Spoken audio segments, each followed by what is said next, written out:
Let me go back to English. Change is inevitable. Change has already come upon us. Without us even noticing, the old guard of our government over the years passed away or retired and were replaced by younger career politicians. The government of today is not the government that our parents entrusted their lives and the lives of their families to in decades past. This government needs to be challenged and checked if we do not want it to become complacent.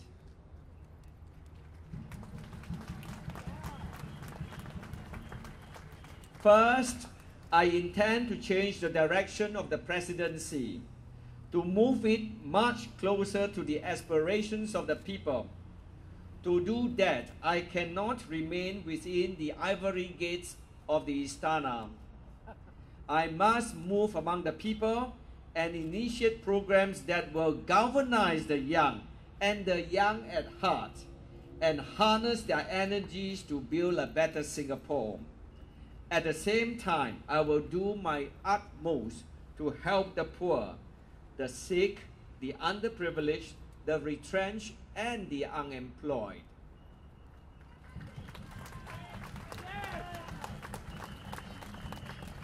I believe that in a fast-moving society such as Singapore, many will be left behind to live quiet, desperate lives. It is the duty of the President to use his moral authority to help bridge the widening social divisions in our society. In order to do that, the President must have the courage to question the government judiciously and encourage them to do better, always better. The President needs to exercise his powers independently without fear or favor. We Singaporeans have had such a president before, and we need such a president again, now.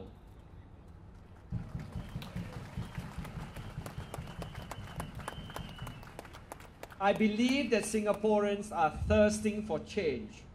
We want a greater democracy.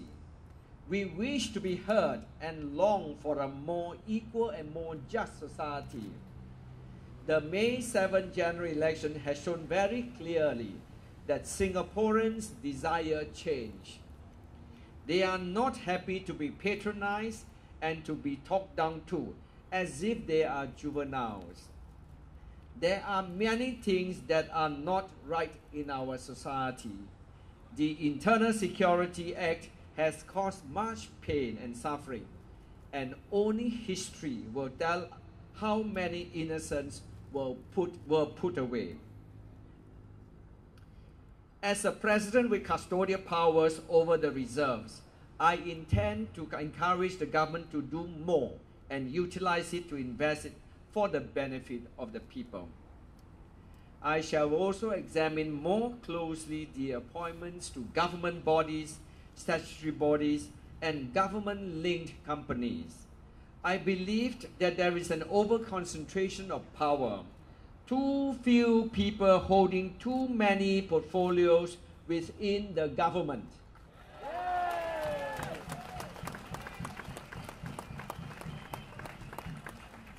As a result, we find the same individuals occupying many different board memberships.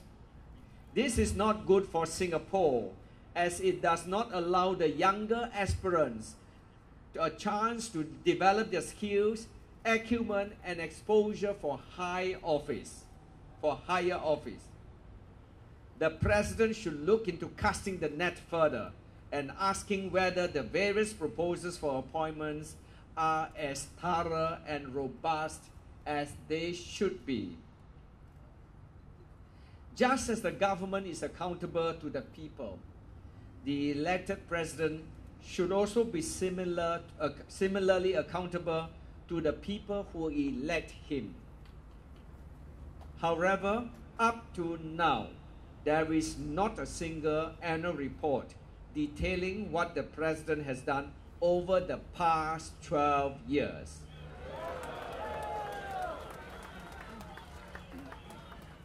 Until this year, we were not even aware that the President does not have the power of pardon in capital cases and that he must take direction from the government.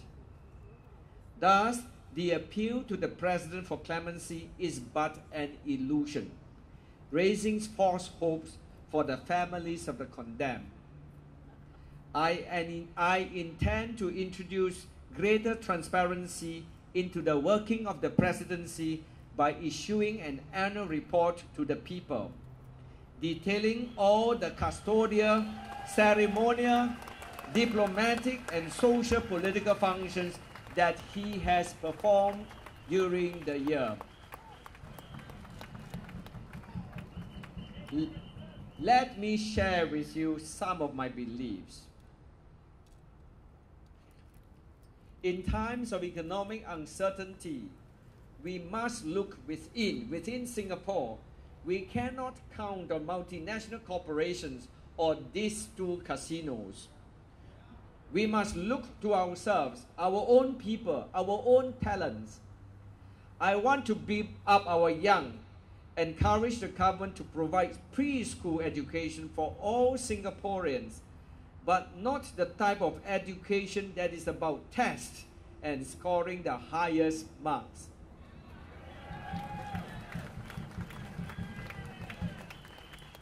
Our children should enjoy their childhood and at the same time be prepared for the reality of the working world by building up their confidence, resilience, and problem-solving abilities. I want to build up our youth, make university education much more accessible, and beyond that, allow them their dreams and aspirations, fund grants that enable them to create and innovate. I want to build up our fellow Singaporeans. A truly meritocratic society needs to level the playing field, make up for children who come from families whose parents do not have university degrees. We can offer more bursaries and scholarships to help our Malay and Indian students to do even better in schools and encourage them to pursue the activities they are talented in. I want to build up our families. We should not have to worry so much about our jobs, our kids, our future. I want a Singapore where people love our country so much that they want to have more children and their children want to grow old here and have more children.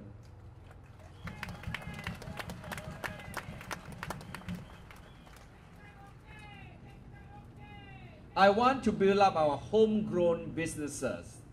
The government-linked companies are too huge and starve out Singaporean small and medium-sized enterprises, stifling the growth of our own talent and limiting the potential for the growth of robust and resilient homegrown industries.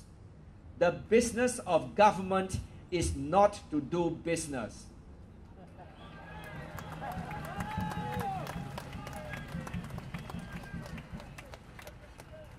I want to take care of our elderly.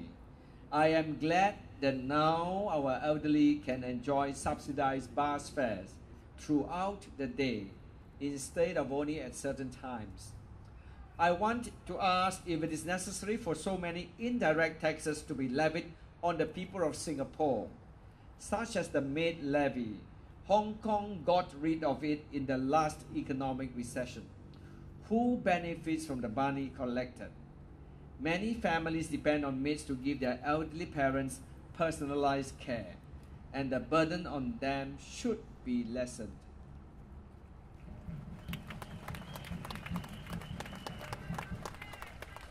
I want to take care of those who need help, the handicapped, the homeless, the learning disabled. We cannot be a society that leaves our own people behind in the pursuit of material gains that are never enough. These are my beliefs. This is the Singapore I want to see. I am sharing with you what is in my heart for Singapore.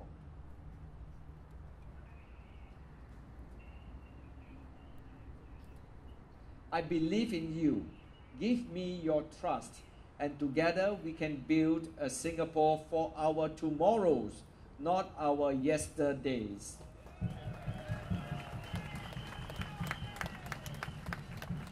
In order to achieve these goals, Singapore needs an independent president to do his job and to do it well.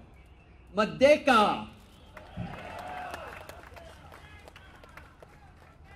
My fellow Singaporeans, very soon you will be going to the polling booth on August 27 to vote in a new president.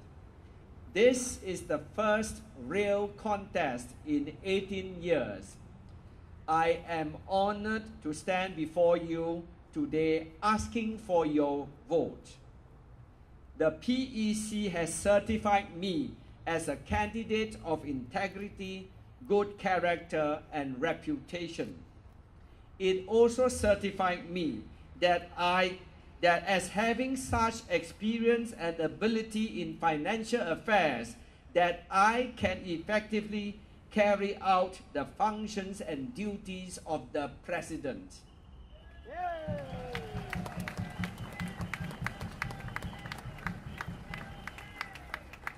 I know that the journey is a long and hard one, but if I walk together with you, I know for sure that we will complete our journey side by side. I know that ordinary Singaporeans like you will have the courage to vote for change. You stood up decisively on May 7 and showed the way for others to follow. So come 27 August, vote with your heart. Put a cross next to the symbol of the heart of the nation.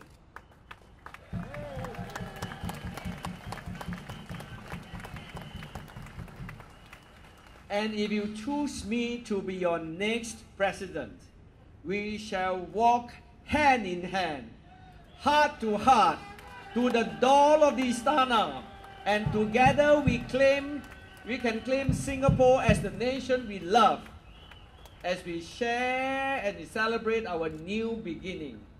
You have that power to make a change. Use it and vote me to be your next president.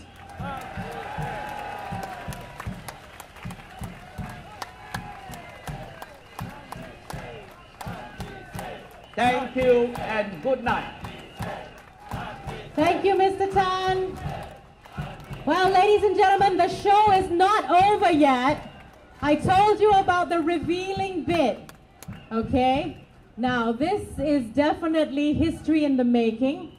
Thank you, Mr. Tan. Why don't you come here and join me?